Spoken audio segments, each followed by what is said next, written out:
আসসালামু আলাইকুম ওয়া রাহমাতুল্লাহি ওয়া বারাকাতুহু। প্রিয় দর্শক শ্রোতা, আশা করি আল্লাহ পাকের অশেষ মেহেরবানিতে আপনারা সকলেই ভালো আছেন।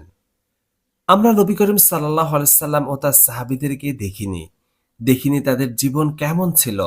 তবে হাদিসে নববী পড়েছি, জীবনে পড়েছি সাহাবীদের। ঈদের বিষয়েও তাদের থেকে শিখেছি অনেক কিছু। এই আনন্দের দিনটি কিভাবে পালন করতে হয়, কিভাবে উদযাপন করতে হয়।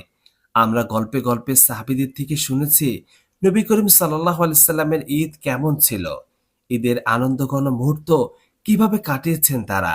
বছরে মুসলমানদের সবচেয়ে আনন্দের দিন ঈদের দিন। বছর ঘুরে এই আনন্দ আর খুশির দিন আসে দুইবার। মহানবী হযরত মুহাম্মদ সাল্লাল্লাহু আলাইহি সাল্লাম ও তার সাহাবারা তাদের জীবনে দেখিয়েছেন এই দিনের গুরুত্ব, কিভাবে তারা ঈদ পালন করতেন আর কিভাবে ঈদের দিন সময় কাটাতেন। হাদিসে নববীর দিকে তাকালে আমরা দেখি ঈদের দিনে নবী সাল্লাল্লাহু আলাইহি সাল্লাম বের হয়ে 2 রাকাত ঈদের নামাজ আদায় করেছেন। ঈদের দিন গোসল করার মাধ্যমে পরিষ্কার পরিচ্ছন্নতা অর্জন করাকেও নবী সাল্লাল্লাহু আলাইহি সাল্লাম গুরুত্ব দিয়েছেন।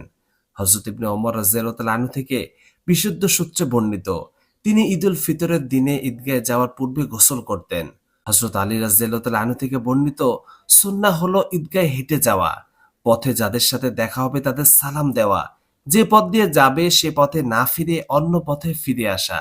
ঈদুল ফিতরের দিনে ঈদের নামাজ আদায়ের পূর্বে খাবার খাওয়া উত্তম। হযরত বুরাইদা রাদিয়াল্লাহু তাআলা আনহু থেকে বর্ণিত, নবী সাল্লাল্লাহু আলাইহি সাল্লাম ঈদুল ফিতরের দিনে না খেয়ে বের হতেন না।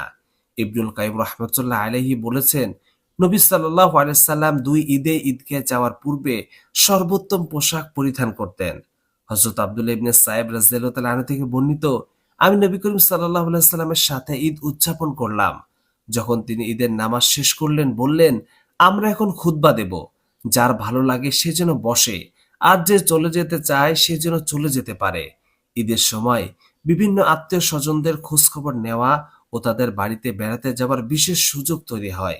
এ সম্পর্কে রাসূলুল্লাহ সাল্লাল্লাহু আলাইহি সাল্লাম বলেছেন, যে আখিরাতে বিশ্বাস করে সে যেন আত্মীয় স্বজনদের সঙ্গে সম্পর্ক বজায় রাখে। মহানবী সাল্লাল্লাহু আলাইহি সাল্লাম ঈদের দিনে গোসল করতেন, সুগন্ধি ব্যবহার করতেন, সকাল সকাল ঘুম থেকে উঠে উত্তম পোশাক পরতেন, ঈদুল ফিতরে কিছু মিষ্টি জাতীয় খাবার খেতেন।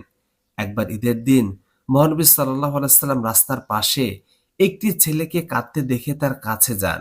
ছেলেটি বলল, তার মা ও বাবা কেউ নেই।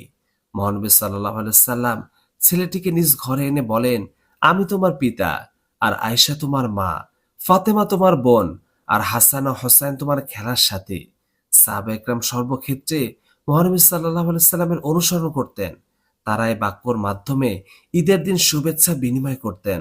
তাকাব্বালাল্লাহু মিন্না ওয়া মিনকুম, অর্থাৎ মহান আল্লাহ তাআলা আমাদের ও আপনাদের ভালো কাজগুলো কবুল করুন।